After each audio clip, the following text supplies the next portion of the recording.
दोस्तों, स्वागत है आपका हमारे चैनल आर.के. वर्मा में 5 नई मजेदार कहानी। एक समय की हवा।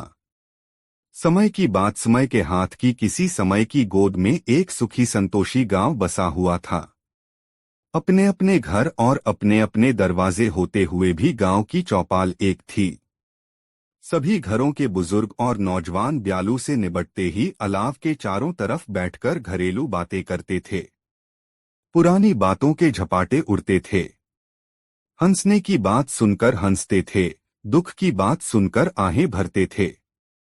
किसी का भी मुंह झूठ और छलकपट की वाणी सीखा हुआ नहीं था। सच्ची बात कहते थे और सच्ची बात सुनते थे। घर घर चूल्हे में मंद मंद आंच तो जलती थी, मगर किसी भी कोने में आग लगी हुई नहीं थी। बूते की कामना और बूते का काम नीचे धरती और ऊपर राम। मुट्ठी में समाये इतनी ही जरूरतें थीं। पेट के लिए रोटी, पीने के लिए पानी, पहनने को कपड़े, रहने को मकान। सूर्योदय से पहले ही घर घर में रोशनी फैल जाती। उस गांव के जमींदार ने अपनी जमीन किसान को खेती के लिए सौंप रखी थी। किसान ने लगान न देने की खातिर बहुत मिन्नतें की, लेकिन जमींदार किसी भी कीमत पर राजी नहीं हुआ। किसान ने ज्यादा मगजमारी की तो जमींदार बोला कि उसके पास काफी जमीन है, मरने पर साथ तो ले जाने से रहा। जो तो बो, कमाओ और खाओ। किसान ने एक दिन खटपट निपटाने के लिए चौपाल में बात चलाई तो बस्ती के सब लोगों ने जमींदार की बात ही रखी। संयोग का खेल कि एक दिन जमींदार वाली जमीन से झाड़ियों की जड़ें निकालते समय किसान को मोहरों से भरा एक कलश नजर आया। चारों ओर से उकेरने पर एक एक करके 7 कलश हाथ लगे। काम छोड़कर किसान ने तुरंत बैल जोते, गाड़ी पर 7 कलश रखे और तपती दोपहर में जमींदार के घर की तरफ चल पड़ा। जमींदार ने दूर से ही गाड़ी को आते देखा तो मन ही मन किसान पर नाराज हुआ।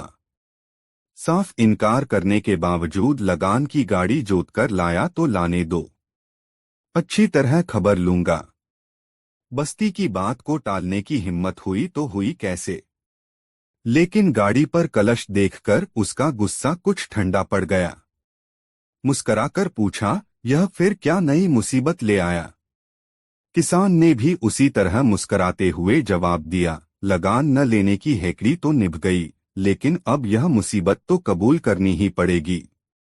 ढक्कन उघाड़ने पर जमींदार ने चमचमाती मोहरें देखी तो आश्चर्य से पूछा, बाजरे की जगह खेत में मोहरें पैदा हुई हैं क्या? पैदावार की बात करने पर तो फिर वही लगान वाला फंदा फंसेगा। इसलिए तुरंत जमींदार की बात काटते हुए कहने लगा, इससे पहले भी किसी के खेत में मोहरें पैदा हुई होंगी। जड़ें निकालते समय यह 7 कलश हाथ लगे हैं, सो कबूल करो। जमींदार की त्योरियां चढ़ गईं। बोला, तेरे हाथ लगे हैं तो तू रख, मेरे यहाँ क्यों लाया? किसान ने भी कड़ाई से जवाब दिया, जमीन तुम्हारी है इसलिए लाया, आंखें दिखाने की जरूरत नहीं। मुझे काम के लिए देरी हो रही है। शराफत से चुपचाप कलश कबूल करके मेरा फंदा काटो। लगान वाली बात निभ गई सो ही बहुत है। जमींदार आत्मीयता के स्वर में मीठा उलाहना देते कहने लगा, देख तू फिर अन्याय की बात कर रहा है। जड़ें निकालते समय कलश तेरे हाथ लगे हैं तो मैं कैसे कबूल कर सकता हूं? मेरी अक्ल तो अभी तक ठिकाने हैं। अगर अक्ल ठिकाने होती तो यूं तुरंत ना नहीं करते। ऐसी अबूझ बात तो कोई बच्चा भी नहीं करता। जब खेत तुम्हारे हैं तो कलश भी तुम्हारे हैं, इसमें ऐसी कलह की बात ही क्या है?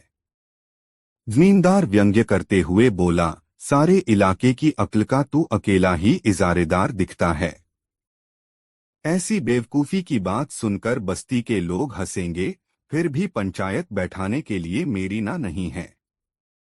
किसान ने कुछ तड़पते हुए जोर से कहा, तुम्हारी ना क्यों होगी, मेरी ना है। गरीब के साथ कोई भी न्याय नहीं करता। पंचायती के लायक बात हो तो पंचायती भी कराए।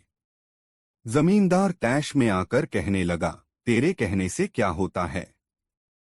कैसे पंचायती की बात नहीं है। उस दिन मेरे खेत में तूने कर्चा गड़ा था, तब मेरा पाँव तो बेकार नहीं हुआ। बता, चौमासे में मेरे खेत पर काम करते समय तुझ पर बिजली गिरे तो तू मरेगा या मैं? मुझ पर बिजली गिरेगी तो मैं ही मरूंगा। खेत मेरा है तब मुझे मरना चाहिए। बता, मेरे खेत में काम करते हुए अगर तुझे सांप काट खाए तो उसका जहर मुझे चढ़ेगा या तुझे? बोल। अब इन उल्टी सीधी पहेलियों में मत उलझाओ। तुम पर अच्छा खासा विश्वास करके मैं यहाँ आया था। मैं जानता हूँ कि पंचायती होने पर मेरे साथ इंसाफ नहीं होगा। तब पंचायती क्यों करवाता है?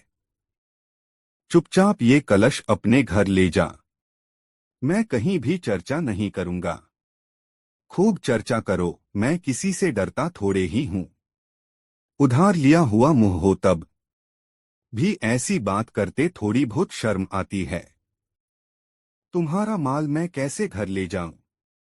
ये कलश जाने और तुम जानो। मैं तो यही गाड़ी छोड़कर खेत जा रहा हूँ। इतनी देर में तो मैं आधी जड़ें निकाल लेता। खामखा बहस करना मुझे नहीं पोसाता। और यह आखिरी बात कहकर वह वहां से चल पड़ा। जमींदार ने उसे पुकार कर कहा, देख, बेकार जिद करके मत जा, पछताएगा। कोई बात नहीं। जमींदार का गुस्सा समाया नहीं। पर किसान नहीं माना, तब वह कर ही क्या सकता था। घड़ी डेढ़ घड़ी रात ढलने पर वहीं अलाव के पास पंचायत जमी। किसान की बात सुनकर पंचों ने भिड़ते ही उससे सवाल किया, ये कलश अपने आप उछलकर बाहर आया? तूने खोदकर निकाले? निकाले तो मैंने खोदकर ही। कलश अपने आप उछलकर बाहर कब आते हैं? पंच मुस्कुराकर कहने लगे, तब तो यह न्याय तेरे अपने मुंह से ही हो गया कि तेरी मेहनत का फल तुझे ही मिलना चाहिए। लेकिन गवार किसान तब भी नहीं माना। पंचों के सामने वही हठ करते कहने लगा, लेकिन जमीन तो मेरी नहीं है। दूसरे की जमीन में गड़ा धन लेने के लिए मेरा मन नहीं मानता। पंचों ने कहा, तेरे मन को मनाना हमारे वश में नहीं है।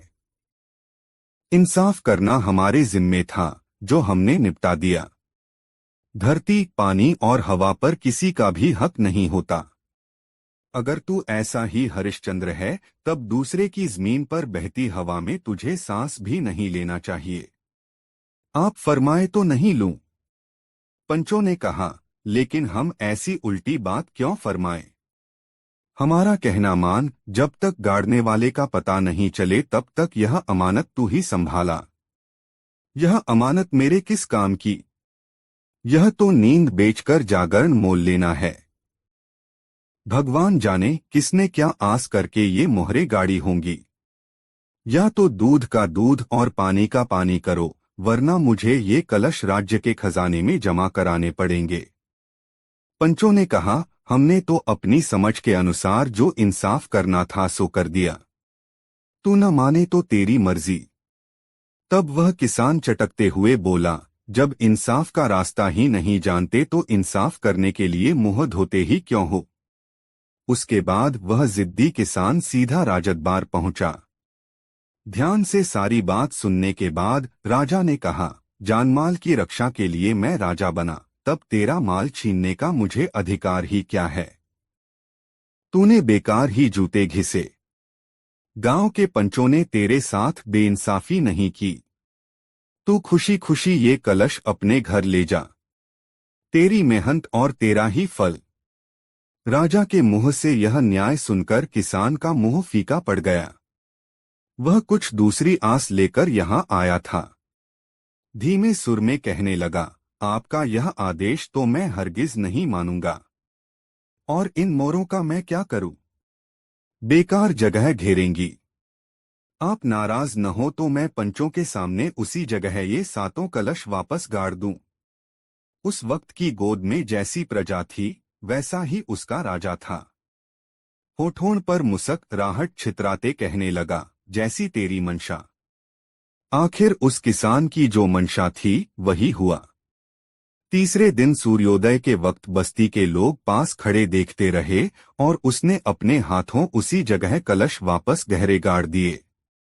उसके बाद वक्त की ढलान पर वक्त की हवा निरंतर बिना सांस लिए बहती ही गई, बहती ही गई। हवा के उन थपेड़ों के आगे न तो वह किसान रहा, न वे बस्ती के लोग और न वह राजा।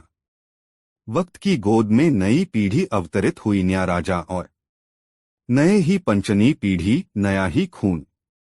नई हवा में अभी तक वह पुरानी बात घुली हुई थी। एक दिन जमींदार का नौजवान बेटा उस किसान के बेटे के पास जाकर कहने लगा, मेरे पुरखे तो बिल्कुल नासमझ थे, लेकिन मैं वैसा नासमझ नहीं हूं। वह आगे कुछ और कहना चाहता था, लेकिन लड़का बीच में बोला तो उसे रुकना पड़ा। किसान का लड़का मुस्कुराने की चेष्टा करते कहने लगा, आप क्यों नासमझ होने लगे, लेकिन मैं तो अभी तक अपने परखों की तरह वैसा ही नासमझ है। हाँ, तू नासमझ है सो मैं जानता हूँ। तभी मेरे खेत में गड़े हुए कलश तू मुझसे बगैर पूछे छुपाकर रात को घर ले आया। किसान के बेटे ने मन ही मन सोचा कि हजरत खेत की जमीन टटोलकर आए दिखते हैं, वहां कलश हो तो मिलें। सुमत सूझी जो 7 दिन पहले सारे कलश घर ले आया, नहीं तो आज एक मोहर भी हाथ न लगती। अब दबने से बात बिगड़ जाएगी। निस्संकोच बोला, क्यों, इसमें पूछने की क्या बात है।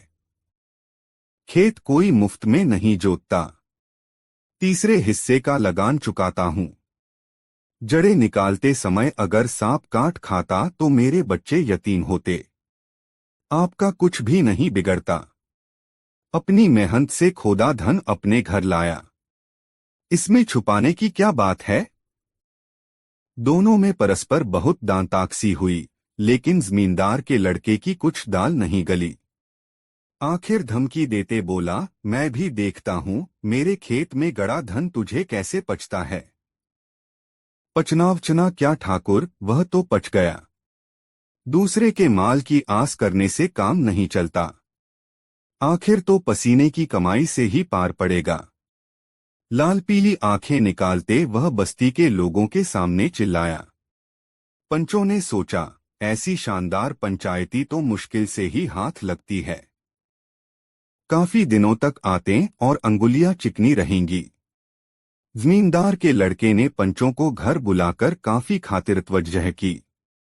किसान के बेटे को पता चला तो उसने भी पंचों को अपने घर बुलाया और उनकी मुट्ठियां गर्म की। पंचों की राय फिर बदल गई। रात को नित पंचायत जुड़ती, आधी रात ढलने तक खूब थूक उछलता। गांव में 2 दल बन गए, आधे पंच खेत के मालिक के साथ और आधे किसान के साथ। सूत उलझा तो उलझा, लेकिन पंचों की मौज में किसी तरह की कोई कमी नहीं थी।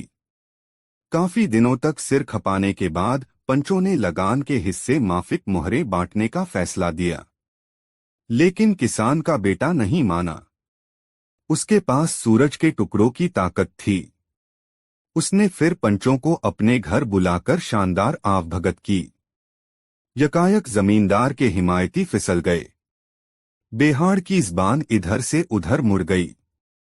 बेचारे जमींदार ने खर्च खाते के बावजूद सब्र किया। वक्त की हवा फिर अपनी मस्ती में बही, खूब बही। गाछ बिरछों के अनेक पात झड़े और अनेक कोपले फूटीं। नए अंकुर उगे। अनगिनत नदियों का पानी समुद्र में इकट्ठा हुआ। असंख्य सूरज उदित हुए, चोटी पर चढ़े और अस्त हो गए। फिर एक पीढ़ी ठिकाने लगी। नई पीढ़ी का नया खून नसों के भीतर उल्टी छाती चढ़ने लगा। नई हवा में अभी तक पुरानी बातें घुली हुई थीं। जमींदार का नौजवान दिलेर पोता नंगी तलवार लेकर किसान के घर पहुंचा। किसान का पोता भी ललकार सुनकर हाथ में फरसा लिए बाहर आया। कहासुनी से जब निपटारा नहीं हुआ तो जमींदार के पोते के एड़ी से चोटी तक आग लग गई। पंजे के बल उचककर किसान के गले पर भरपूर वार किया। तलवार सपाक से गले के पार हो गई। कटा मुंड पैरों में आ गिरा। भाभी की चीत्कार सुनकर मझला और छोटा भाई बाड़े से दौड़े आए। दोनों के हाथों में दो लंबे तड़े थे। नौजवान जमींदार के गले में मझले भाई ने तड़ा फंसाकर जोर से झटका दिया तो उसका गला आधा कटकर लटक गया। खून की फुहार से सारा बदन सराबोर होने लगा। उस गांव की धरती पर पहली दफा पसीने की जगह खून की आकृति चित्रित हुई। गांव के पंच शामिल होकर राजा की शरण में पहुंचे। गड़े धन की बात सुनते ही राजा को गुस्सा आ गया। पंचों ने इतने दिनों तक भेद छिपाकर क्यों रखा? गड़ा धन तो राजा का ही होता है। उसके आदेश से पंचों को 21 से 21 जूतों की सजा मिली। तत्पश्चात राज्य के घुड़सवारों ने घोड़े दौड़ाए, सो किसान के पचावे में छुपाए हुए कलश तुरंत सरकारी खजाने के हवाले किए। समय समय की हवा और समय समय की बयार। उस सुखी और संतोषी गांव में जमी हुई चौपाल उठ गई। घर घर आग की लपटें लपलपाने लगीं। भगवान जाने वह आग बुझेगी कि नहीं। समय की बात समय के हाथ। दोस्तों, यह कहानी आपको कैसी लगी कमेंट में जरूर बताएं। दो कौन बनेगा राजा बहुत मजेदार कहानी। बहुत बहुत पहले की बात है। मणिपुर के कांगलेपाक राज्य में एक निंगथऊ और एक लेमा राजा और रानी रहते थे। सब उन्हें बहुत प्यार करते थे। निंगथऊ और लेमा अपने मियम प्रजा का बड़ा ख्याल रखते थे। हमारे मियम सुखी रहें, वे कहते। कांगलेपाक में शांति हो। वहां के पशु पक्षी भी अपने राजा रानी को बहुत चाहते थे। निंगथऊ और लेमा हमेशा कहते, कांगलेपाक में सभी को खुश रहना चाहिए। सिर्फ मनुष्यों को ही नहीं, पक्षियों, जानवरों और पेड़ पौधों को भी। निंगथऊ और लेमा के बच्चे नहीं थे। लोगों की एक ही प्रार्थना थी, हमारे निंगथऊ और लेमा का एक पुत्र हो। हमें अपना तुंगी निंगथऊ मिल जाए, हमारा युवराज। फिर एक दिन लेमा ने एक पुत्र, एक मौचानीपा को जन्म दिया। लोग बहुत खुश थे। सब अपने युवराज को देखने आए। बच्चे का सिर चूमकर उन्होंने कहा, कितना सुंदर बेटा है, कितना सुंदर बेटा है। राज्य में धूम मच गई। लोग ढोलों की ताल पर नाच उठे, बांसुरी पर मीठी धुनें छेड़ी। उस वक्त उन्हें पता नहीं था कि अगले साल भी उसी तरह जश्न मनाया जाएगा। और उसके अगले साल फिर। हाँ, निंगथऊ और लेमा का एक और बेटा हुआ। फिर एक और। अब उनके प्रिय राजा रानी के 3 बेटे थे, साना जाओबा, सानायामा और साना तोम्बा। 12 साल बाद उनकी एक पुत्री हुई। उसका नाम साना तोम्बे रखा गया। बड़ी प्यारी थी वह, कोमल दिल वाली। सभी उसे बहुत चाहते थे। कई साल बीत गए। बच्चे जवान हुए। एक दिन निंगथऊ ने मंत्रियों को बुलाकर कहा, अब वक्त आ गया है। हमें घोषणा करनी होगी कि कौन तुम्हारा युवराज बनेगा, तुम्हारा तुंगी निंगथा। इतनी जल्दी क्यों? आश्चर्य से मंत्रियों ने एक दूसरे से पूछा। पर जब उन्होंने करीब से निंगथऊ को देखा, उन्हें भी लगा कि हाँ, वे सचमुच बूढ़े हो चुके थे। यह देखकर वे दुखी हो गए। अब मुझे तुम्हारा युवराज चुनना ही है, निंगथऊ ने कहा। मंत्री हक्के बक्के रह गए, पर हे निंगथऊ, चुनाव की क्या जरूरत है? आपका सबसे बड़ा पुत्र साना जाओबा ही तो राजा बनेगा। निंगथऊ ने जवाब दिया, पुराने जमाने में ऐसा होता था। सबसे बड़ा बेटा ही हमेशा राजा बनता था। लेकिन अब समय बदल गया है। इसलिए हमें उसे चुनना है जो राजा बनने के लिए सबसे योग्य है। चलो राजा चुनने के लिए एक प्रतियोगिता रखते हैं, लेमा ने कहा। और तब कांगलेपाक में एक मुकाबला रखा गया, एक घुड़दौड़। जो भी उस खोगनंग तक, बरगद के पेड़ तक सबसे पहले पहुंचेगा, युवराज उसे ही बनाया जाएगा। लेकिन एक अजीब बात हुई। साना जाओबा, सानायामा और साना तोम्बा तीनों ने दौड़ एक साथ खत्म की। कौन जीता कौन हारा कहना मुश्किल था। देखो देखो, लोगों में शोर मच गया, कितने अच्छे घुड़सवार। मगर सवाल वहीं का वहीं रहा, तुंगी निंगथो कौन बनेगा। निंगथो और लेमा ने अपने बेटों को बुलाया। निंगथो ने कहा, साना जाओबा, सानायामा, साना तोम्बा, तुमने यह साबित कर दिया कि तुम तीनों ही अच्छे घुड़सवार हो। अब अपने अपने तरीके से कुछ करो ताकि हम तुममें से युवराज चुन सकें।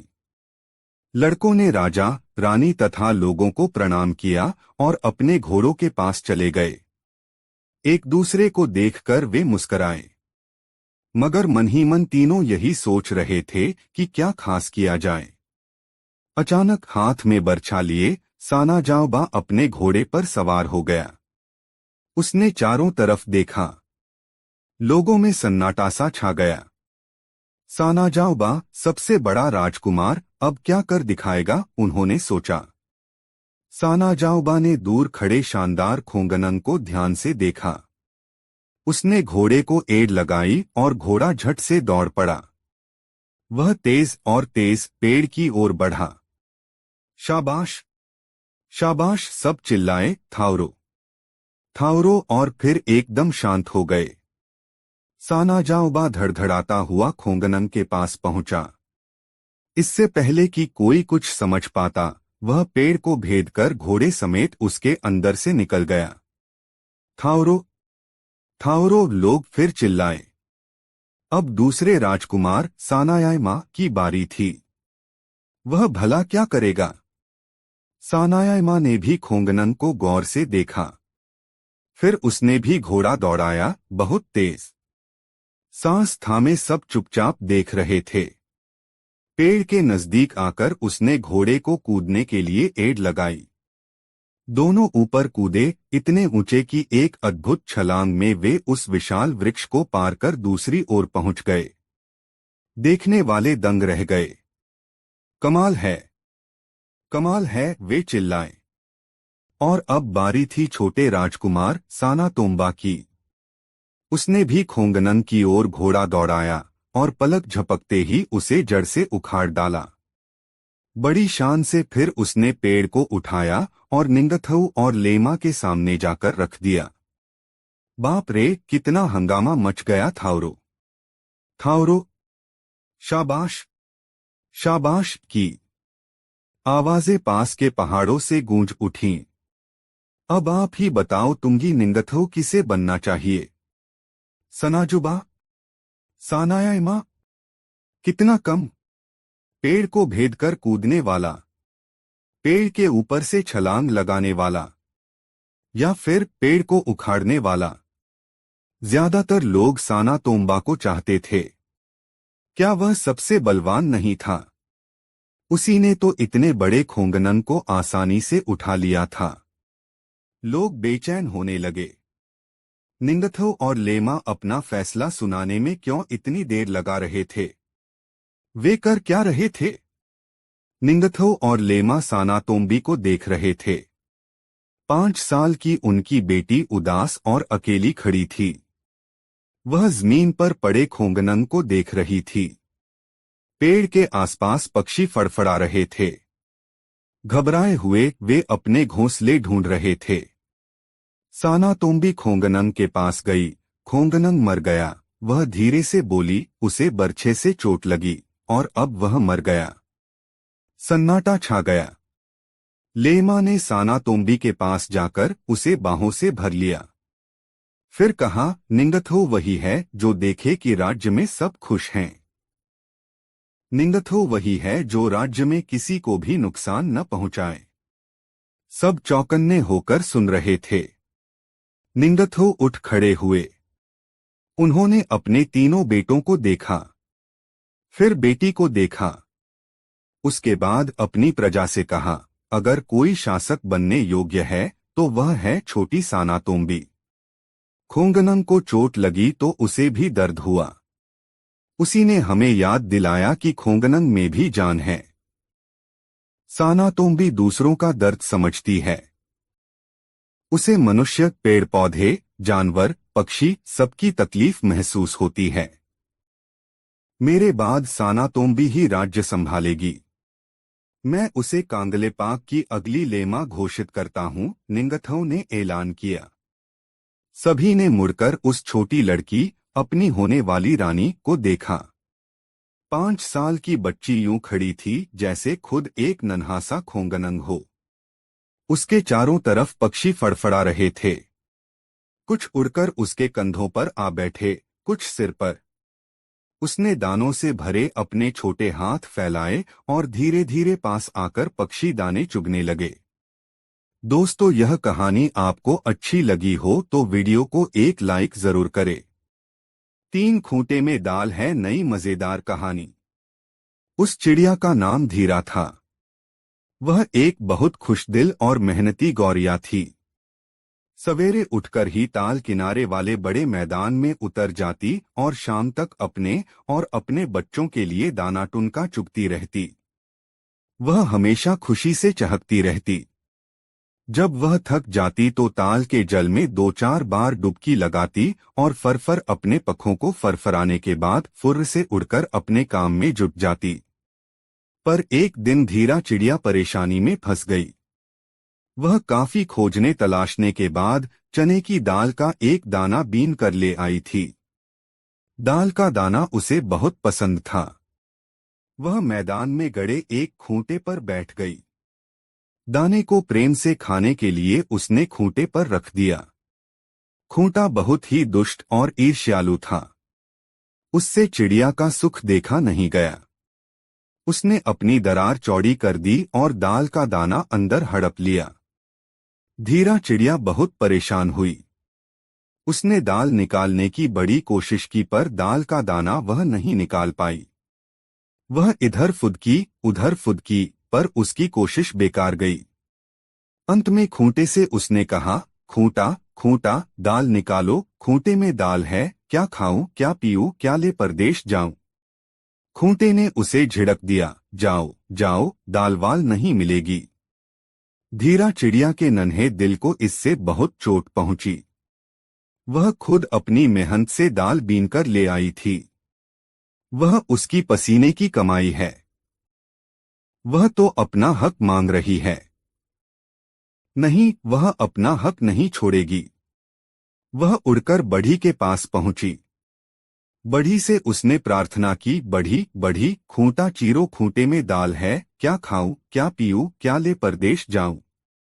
बढ़ी ने उसे घूर कर देखा। ऐसे छोटे लोगों के लिए वह खूंटा चीरे। उसने कहा, जाओ जाओ, अपना रास्ता नापो, हम खूंटा बूटा नहीं चीरते। इसके बाद धीरा गौरैया राजा के पास गई। उसने राजा से निवेदन किया, राजा राजा, बढ़ी दंडो। बढ़ी न खूंटा चीरे। खूंटे में दाल है, क्या खाऊं क्या पीऊं क्या ले परदेश जाऊं। राजा ने उसको डांट कर भगा दिया। इस नाचीज चिड़िया के लिए वह बढ़ी को क्यों दंड दे। धीरा इसके बाद रानी के पास गई।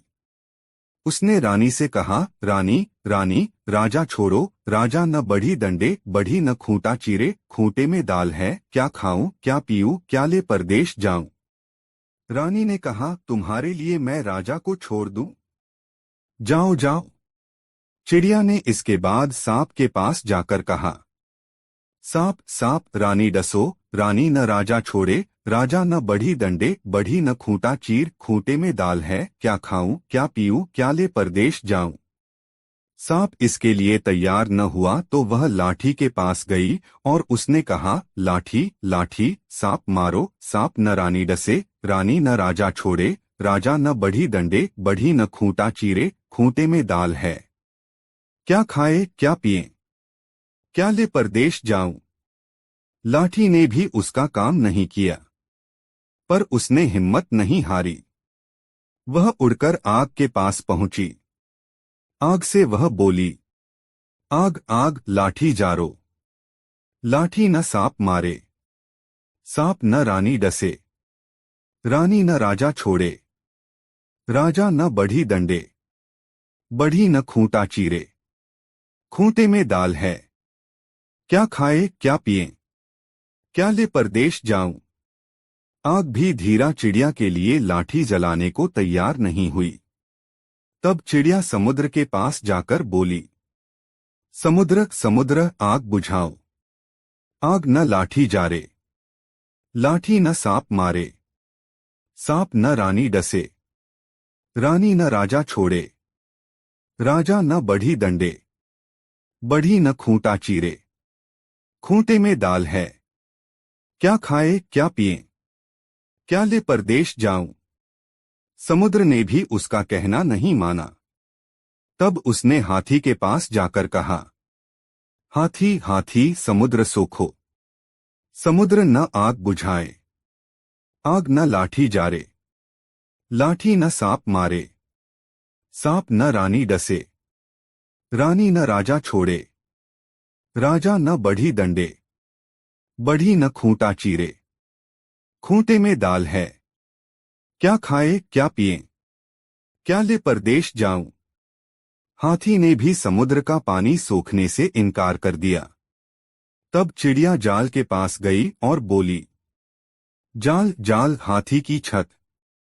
हाथी न समुद्र सोखे, समुद्र न आग बुझाए, आग न लाठी जारे, लाठी न सांप मारे, सांप न रानी डसे, रानी न राजा छोड़े, राजा न बढ़ी दंडे, बढ़ी न खूंटा चीरे।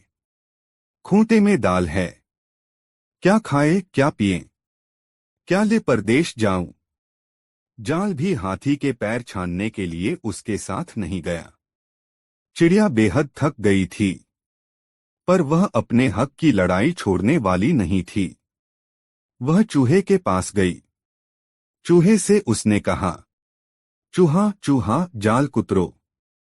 जाल न हाथी छाने, हाथी न समुद्र सोखे, समुद्र न आग बुझाए, आग न लाठी जारे, लाठी न सांप मारे, सांप न रानी डसे, रानी न राजा छोड़े, राजा न बढ़ी दंडे, बढ़ी न खूंटा चीरे।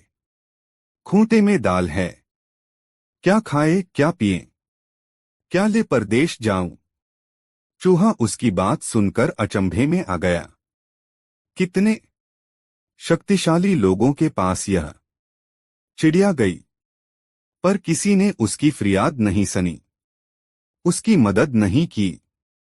वह खुद एक छोटा व साधारण जीव था। उसे चिड़िया से सहानुभूति हुई। साधारण लोग ही साधारण लोगों की मदद कर सकते हैं, शक्तिशाली लोग तो अपने घमंड में चूर रहते हैं। चूहे ने कहा, चलो मैं तुम्हारा साथ दूंगा। चूहा चिड़िया के साथ जाल कुतरने के लिए चल पड़ा। चूहे को आते देखकर जाल बेहद डर गया। उसने गिड़गिड़ाकर कहा, हमको कुतरे बुतरे मती कोई, हम हाथी छानेंगे लोई। जाल चल पड़ा हाथी के पैर छानने। जाल को देखकर हाथी की घिघी बंध गई। किसी तरह से उसके मुंह से आवाज निकली, हमको छाने वाने मती कोई, हम समुद्र सोखेंगे लोई। हाथी चिड़िया के साथ समुद्र को सोखने के लिए चल पड़ा। हाथी को देखकर समुद्र कांपने लगा। विनती करते हुए बोला, हमको सोखे वोखे मती कोई, हम आग बुझाएंगे लोई। समुद्र हहराकर आग बुझाने चल पड़ा। समुद्र को देखकर आग बेहद डरी। उसने समुद्र से प्रार्थना की, हमको बुझाए बुझाए मती कोई, हम लाठी जारेंगे लोई। आग चल पड़ी लाठी को जलाने। आग को अपनी ओर आते देखकर लाठी गिड़ गिड़ाने लगी। हमें जारेवारे मती कोई, हम सांप मारेंगे लोई। अब चिड़िया के साथ लाठी सांप को मारने चली। सांप सब कुछ समझ गया। उसने दूर से ही लाकर कहा, हमें मारेवारे मती कोई, हम रानी डसेंगे लोई। सांप रानी को डसने चल पड़ा। रानी सांप को देखकर बेहद डरी। उसने सांप से प्रार्थना की, हमको डसेव से मती कोई, हम राजा छोड़ेंगे लोई। राजा को छोड़ने के लिए रानी तैयार हो गई। यह सूचना देने के लिए वह चिड़िया के साथ राजा के पास पहुंची। राजा रानी का फैसला सुनकर कांप गया। उसने रानी से कहा, हमको छोड़े वोड़े मती कोई, हम बढ़ी दंडेंगे लोई। राजा बढ़ी के पास गया। राजा के गुस्से भरे चेहरे को देखकर बढ़ी थरथर कांपने लगा। हाथ जोड़कर बोला, हमको दंडे वंडे मती कोई, हम खूंटा चींगरेंगे लोई। बढ़ी आरी लेकर चिड़िया के साथ खूंटे के पास आया तो खूंटे के होश ठिकाने आ गए। उसने बढ़ी से कहा, हमको चीरवीरे मती कोई, हम दाल निकालेंगे लोई। इसके बाद खूंटे ने दरार चौड़ा करके दाल का दाना बाहर निकाल दिया। दाल के दाने को पाकर चिड़िया प्रसन्न होकर नाचने लगी। अपने हक के लिए वह खड़ी थी और उसकी कोशिश सफल हुई थी। उसके बाद वह दाल के दाने को अपनी चोंच में लेकर फुर्र से अपने घोंसले की ओर उड़ गई। दोस्तों, यह कहानी आपको कैसी लगी कमेंट में जरूर बताएं। 4 भूख की रजिस्ट्री बहुत ही मजेदार कहानी। किसी मरुभूमि में एक नदी थी। उस नदी में एक मगरमच्छ रहता था। लेकिन दुख के साथ कहना पड़ता है कि जलचर उसे पसंद नहीं करते थे। इसका यह कारण नहीं था कि उसका मुंह अस्वाभाविक रूप से बड़ा था।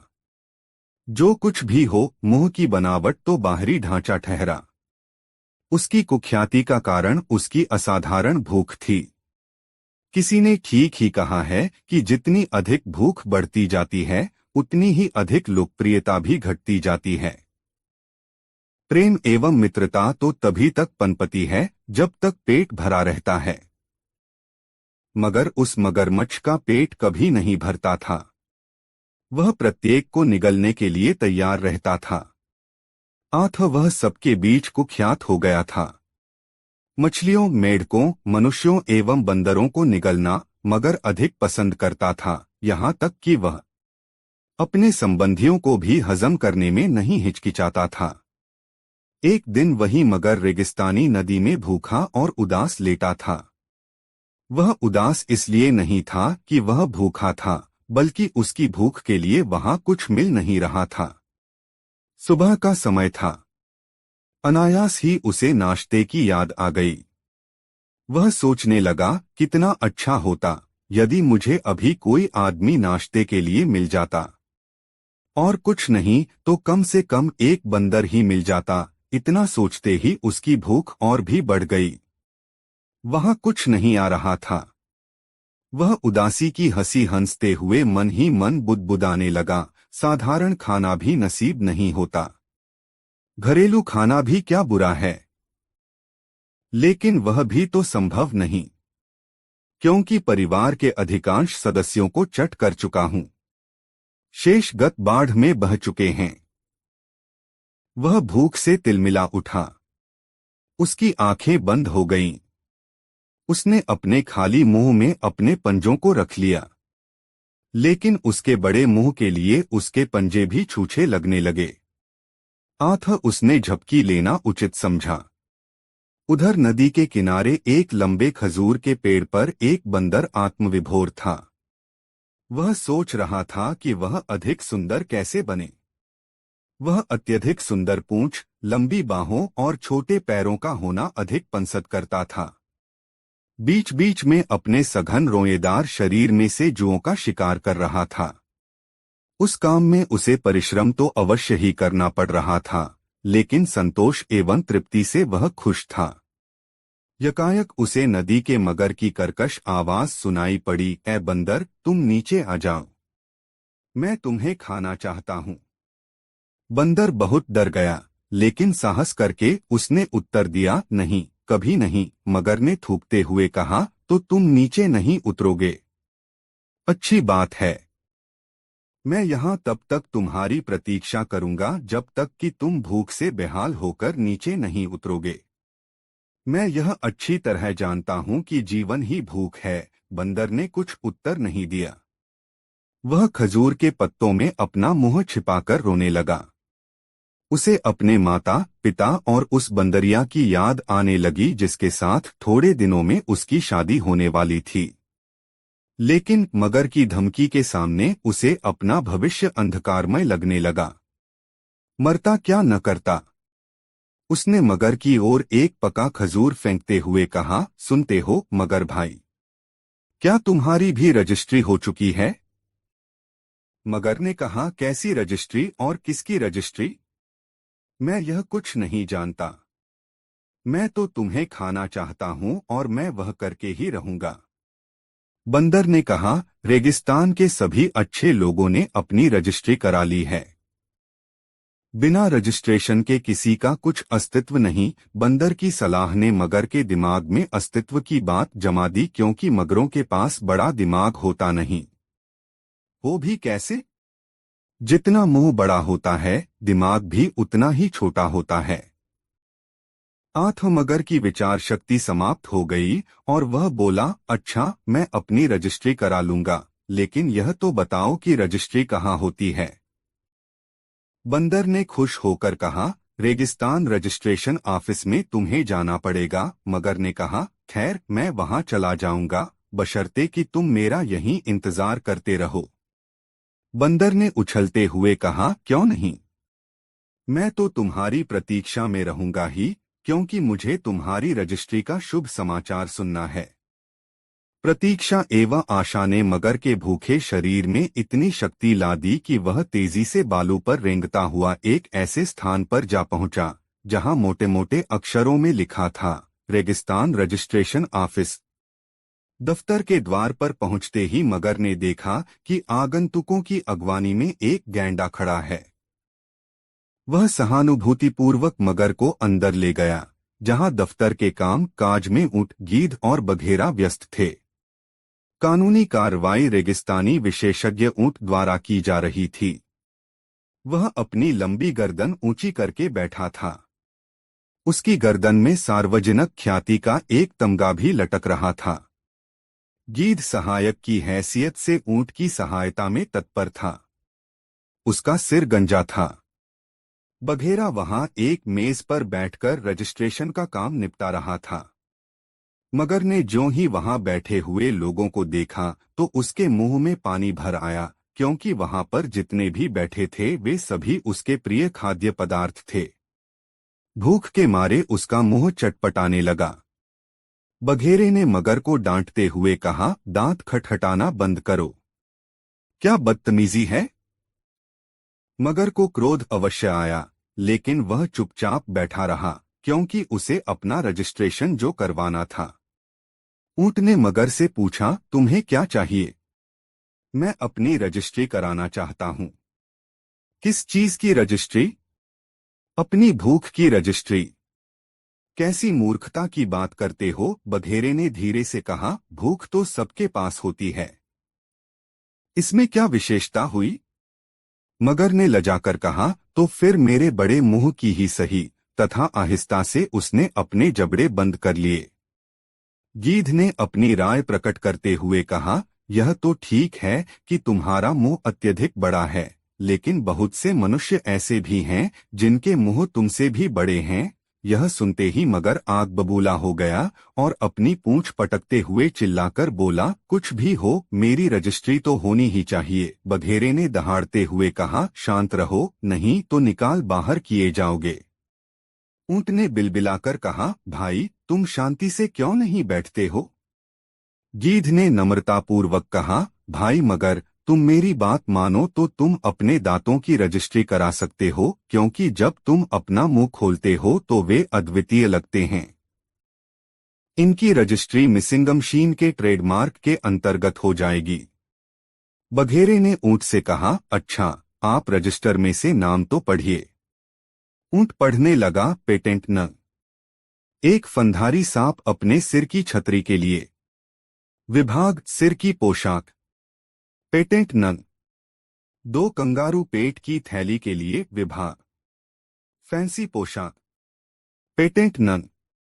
तीन गैंडा नाक के सींग के लिए। विभाग, आभूषण। गीध ने मगर से पूछा, अच्छा अब तुम बताओ तुम्हें किस विभाग में रजिस्ट्री करानी है, आभूषण या पोशाक? मगर ने कहा, मुझे आभूषण या पोशाक से क्या लेना देना, मेरे लिए तो भूख ही जीवन मरण है। मैं केवल अपनी भूख की रजिस्ट्री कराना चाहता हूं। गीध ने कहा, लेकिन हम तुम्हारी भूख की रजिस्ट्री तो नहीं कर सकते। हाँ, तुम्हारे दांतों की कतर यंत्र के पेटेंट के रूप में रजिस्ट्री हो जाएगी। बघेरे ने गरज कर कहा, अब बकवास बंद करो। अच्छा, लिखिए पेटेंट नंबर 4, विभाग रसोई घर का सामान। नमस्ते। इतना कहकर बघेरा खड़ा हो गया। दफ्तर के नियमानुसार समय पर सभी जाने को तैयार हो गए। ऊंट ने झटपट एक प्रमाण पत्र तैयार कर दिया। गीध ने मगर की ओर बढ़ाते हुए कहा, यह रहा तुम्हारी रजिस्ट्री का प्रमाण पत्र। इसे सावधानी पूर्वक अपने पास रखना। यह एक प्रकार का आभूषण है, इससे अधिक कुछ भी नहीं। हाँ, इतना अवश्य है कि इससे तुम्हें आत्मसंतोष मिलेगा। तुम इसे भूलकर भी मत निगलना। मेरी शुभकामनाएं तुम्हारे साथ हैं। अच्छा, नमस्ते। जब मगर नदी में पहुंचा तो उसकी भूख और अधिक बढ़ चुकी थी। वहां बंदर का कोई पता न था। कमजोरी ने उसे पूर्णतया शिथिल बना दिया था। वह बहुत देर तक किनारे पर बैठकर सोचता रहा। बंदर की चालाकी और उसकी अपनी बेवकूफी उसे और भी अधिक सता रही थी। उधर नदी में सभी जलचर अपने अपने शिकार पकड़ने में व्यस्त थे। भूखे मगर के मुंह से आवाज निकलना भी कठिन था। लेकिन उसने अपनी नवर्जित विशेषता के प्रदर्शन को कुछ आवश्यक समझा और धीरे से कहा, मैं अब रजिस्टर्ड हो चुका हूं। मैं खा नहीं सकता। मेरे मुंह में एक विशिष्ट प्राणी होने का प्रमाण पत्र है। छोटे मगर ने कहा, जो कुछ भी हो, तुम्हारे चेहरे से पता चलता है कि बहुत ही भूखे हो। तुम अपने प्रमाण पत्र को यहीं किनारे पर रखकर मेरे साथ चलो। मैं तुम्हें पेट भरकर खाना खिलाऊंगा। मगर ने कहा, नहीं नहीं, वह बदमाश बंदर यह चुरा कर ले जाएगा। छोटे मगर ने कहा, मेरी बात मानो और इसे यहीं थूक डालो। ऐसे प्रमाण पत्र से क्या लाभ जो तुम्हें भूखों मार डाले। लेकिन प्रमाणित मगर टस से मस नहीं हुआ। अंत में छोटे मगर को क्रोध आ गया और वह हठी मगर का पिछला पैर पकड़कर अपने मुंह में डालने लगा। बेचारा मगर डर के मारे अपने प्रमाण पत्र को निगल गया। अब तो उसकी और भी बुरी हालत हो गई और कुछ ही दिनों में वह चल बसा। उधर वह बंदर, जिससे अभागे मगर की मुठभेड़ हुई थी, अपनी प्रियतमा बंदरिया के साथ शादी करके सुखपूर्वक जीवन बिताने लगा। हाँ, जब कभी वह नदी किनारे वाले पेड़ पर अपनी बंदरिया के साथ आ बैठता तो उसे अनायास ही विगत घटना याद आ जाती। उसकी बंदरिया अपने बंदर की आप बीती सुनकर बोल उठती, अच्छा, यह बताओ कि तुम तो कभी अपने को पेटेंट नहीं कराओगे। और बंदर अपनी पूंछ को उसके गले में लपेटते हुए कहता, छह, मैं उस मूर्ख मगर की तरह थोड़े ही पागल हूँ। दोस्तों, यह वीडियो अपने मित्रों को जरूर शेयर करें। 5-3 अक्लमंद भाई, आखिरी और मजेदार कहानी। एक बार का जिक्र है कि कहीं एक गरीब आदमी रहता था जिसके 3 बेटे थे। वह अक्सर अपने बेटों से कहता, मेरे बेटों, हमारे पास न तो रेवड़ है और न ही सोना, कुछ भी तो नहीं है। इसलिए तुम्हें एक दूसरी ही किस्म का खजाना जमा करना चाहिए। अधिक समझने और जानने की कोशिश करो। कोई भी चीज तुम्हारी नजर से न बच पाए। बड़े बड़े रेवड़ों की जगह तुम्हारे पास पैनी नजर होगी और सोने की जगह तेज दिमाग होगा।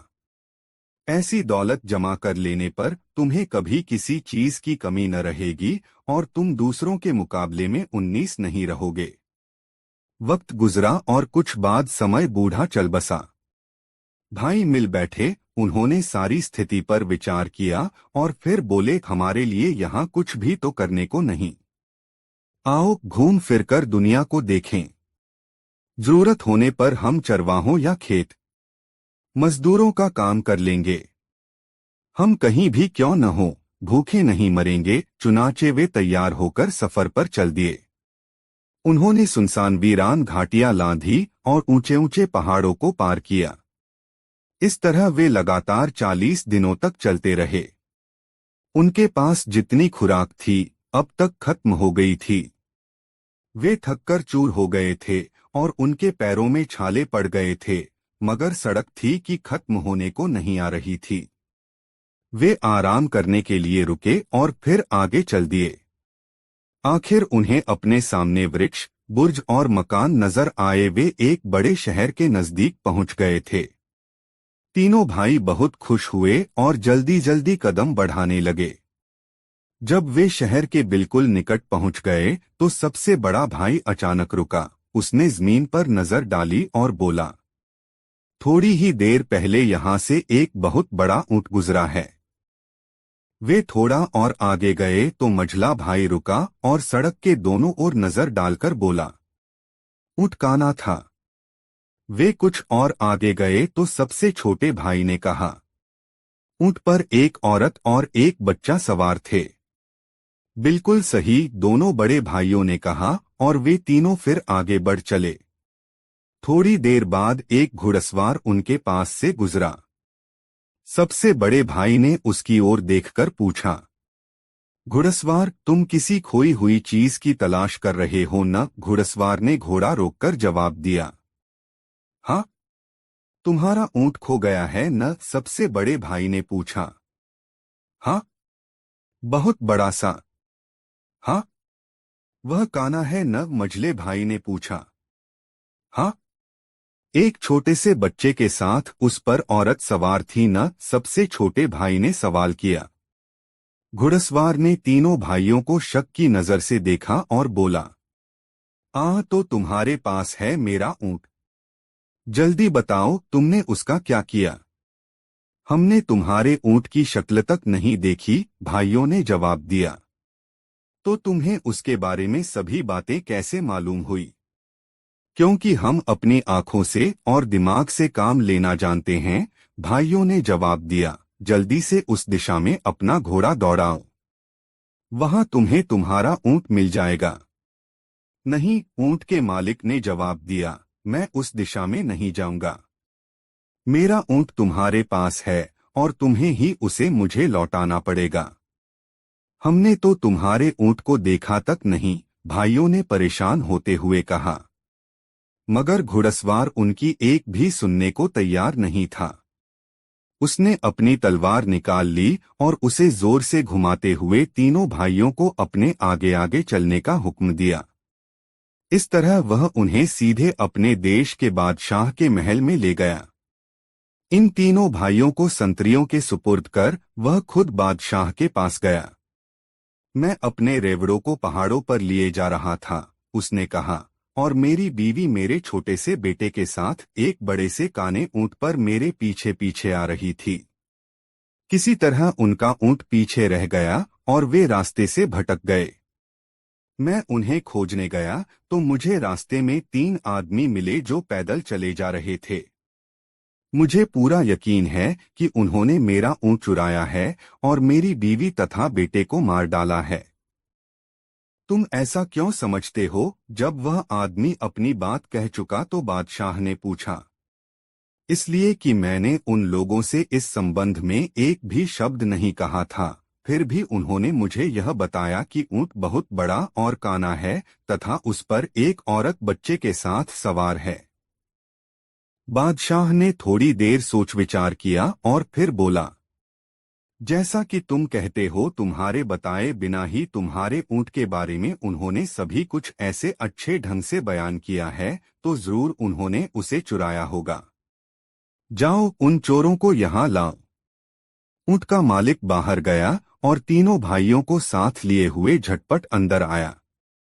चोरों, फौरन बताओ, बादशाह उन्हें धमकाते हुए चिल्लाया। फौरन जवाब दो, तुमने इस आदमी का ऊंट कहाँ गायब किया है? हम चोर नहीं हैं, हमने इसका ऊंट कभी नहीं देखा, भाइयों ने जवाब दिया।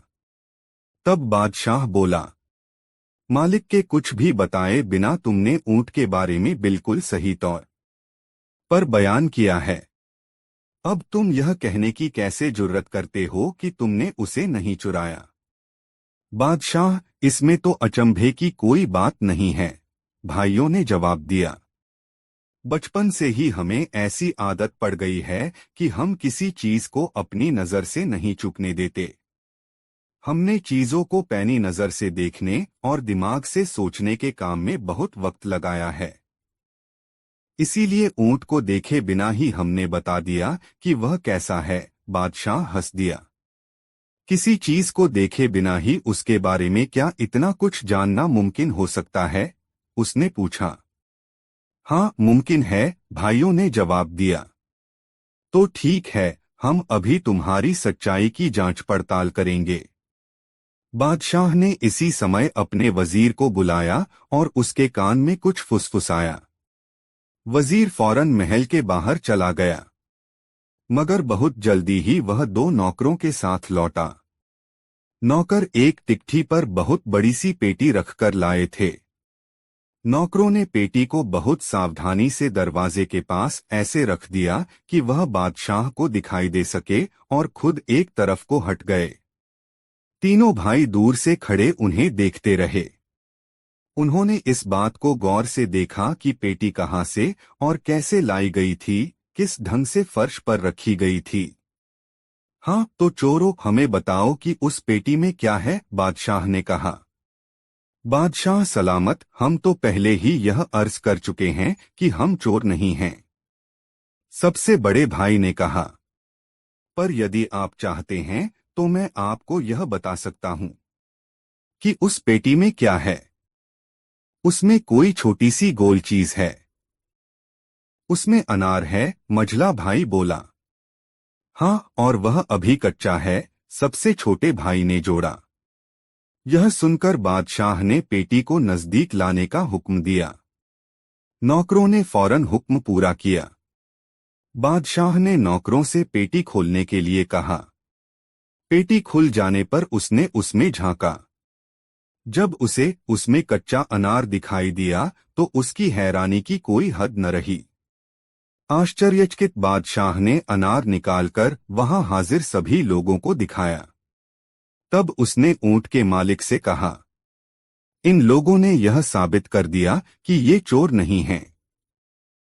वास्तव में ये बहुत ही समझदार लोग हैं। तुम कहीं और जाकर अपने ऊंट की तलाश करो। बादशाह के महल में उस समय हाजिर सभी लोगों की हैरानी का कोई ठिकाना न था, मगर सबसे बढ़कर तो खुद बादशाह हैरान था।